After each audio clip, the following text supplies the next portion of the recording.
I mean, this show has been such a huge success. I mean, I just wonder, because you'll read a script and you'll obviously know when something's good and something kind of resonates with you. But is it always still a surprise when it connects with audiences? Oh, this was a huge surprise. Booking it was a huge surprise because I hadn't even read the script. I was given a few pages, and then to get the shoot the pilot, and I was like, this is really fun, but it is so specific. It's fun for us, but it's not going to catch on. And then it got picked up, and then we saw it's all been a whirlwind, and I love that that people are appreciating the authenticity of it.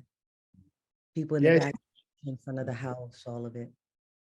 It's interesting you say that, because I actually know a chef, and she said this is the most authentic display of a kitchen she's ever seen on screen.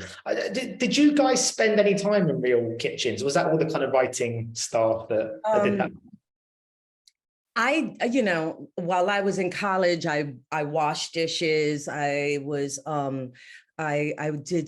waited tables. I worked the counters, but nowhere near what I would have needed to be prepared for that. So in season 1, as you see, Tina is, still riffraff, in the kitchen, but this, for season 2, my character is stepping it up, and Io, Jeremy Allen White, Lionel Boyce, they all trained, and then a little longer than me.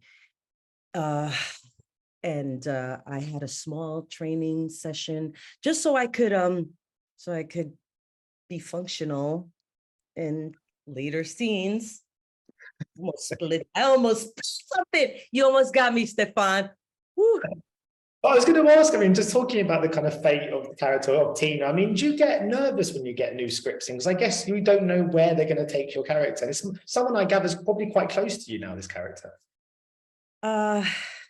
Yeah, I get a little nervous about consistency, making sure that I'm consistent and tracking, but I trust Chris and Joanne. I trust the writers so much, and they listen, they're open. You'll see an episode that I was like, wait, what?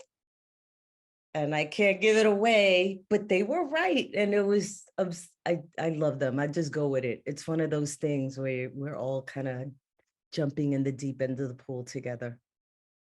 Is there a different feeling going into a second season when a show has done quite well and has been quite well received? Is there a kind of certain swagger about the place when you all kind of come back to shoot the second part? Well, not for me, because I'm always grateful that, but yeah,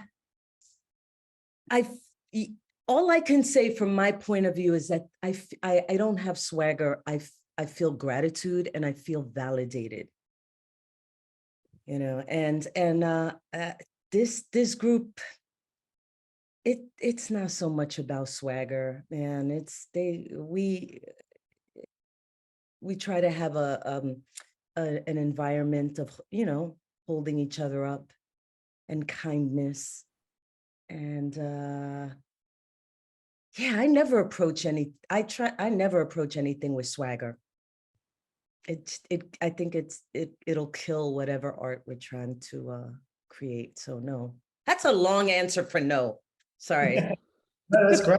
It's the camaraderie, like you mentioned, it feels so real. And I know it feels real because it is real. And you can just tell you guys get on. That's part of what I love from this show, is that really comes off the screen. Was that something that came quite instantly to all of you when you first met?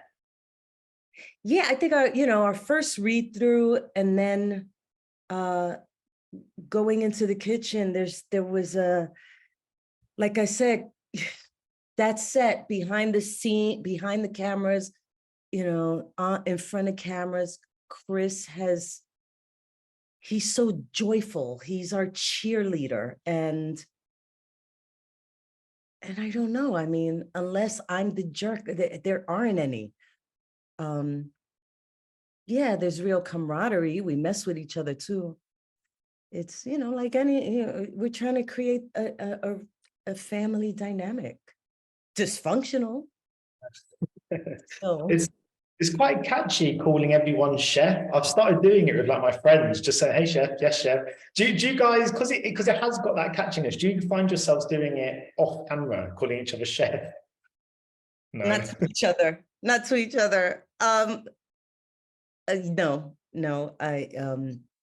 It could be easily weaponized. So we don't want to do that. Yeah.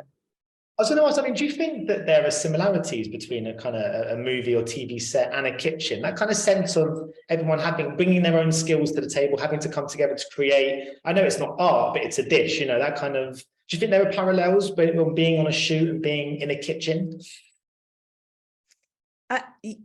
Well, I mean, if you're comparing like actors and chefs, yeah, if you're a true artist, right, you got to find your inspiration. You got to, stay in the moment and be, aware and be aware of the people in the room and always trying to raise your standards. So as artists, yeah, there's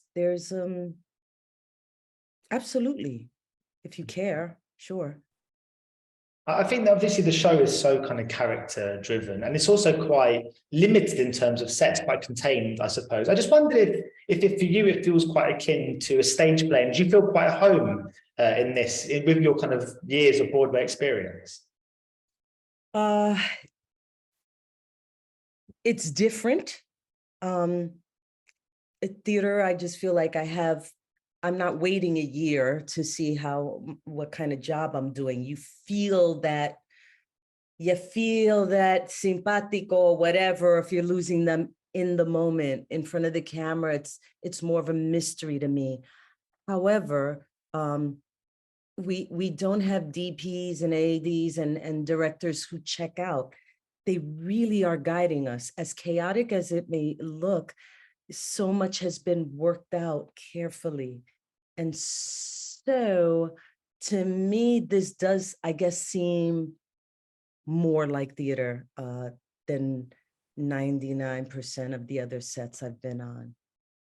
Other than maybe In Treatment that I worked on with Uzo, where, you're shooting 22 pages of dialogue in 2 days.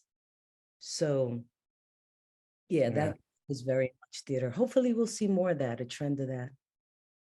I mean, obviously, I sort of began the interview by asking about the kind of, is it ever a surprise when a show kind of resonates with viewers? But I just wondered, what do you think it is that has resonated so much with viewers? What do you think it is about The Bear that has just tapped into something that makes it so compelling and has given it such a huge global audience? Probably Ebon's beautiful and Jeremy's beautiful blue eyes. Also, and also that it's not super sexy and glossy, that people are relating to the realism of it, the sweat, the authenticity, the respect that goes into the details. I think any blue collar, any laborer can relate to what that stress and that anxiety feels like, particularly when you're spending more hours with your coworkers than you do your own families. And so I'm hoping that, we can continue to honor that truth and highlight workers who have for too long been ignored and been invisible. So I think we're all out of time, but I was just going to say one last thing. So I know many characters have been, so I can see the people who've been, all the fans of the show have been going as characters of the Bear for Halloween. I just wondered if you've seen any Tinas, any pictures of any Tina. Haven't. My feelings are hurt. You see any, send them my way. No, I think I may have seen ones. Yeah. But I do, I love that they're memes. I love that there's this love, that it's becoming some like cultural movement. Yeah. Well, I'm looking for a cousin look with the hair and the beard at the moment, so put it off. Not doing it so well. Yeah, thank you so much, Liza, for your time. It's been a real pleasure speaking to you. Best of luck with the release of the show. Thank you so much. Have a good one, Stefan. Ladies and gentlemen, you're watching Hey You Guys! Hey, you guys! Hey, you guys! Hey, that's what they all say. Hey, you guys! Hey, you guys!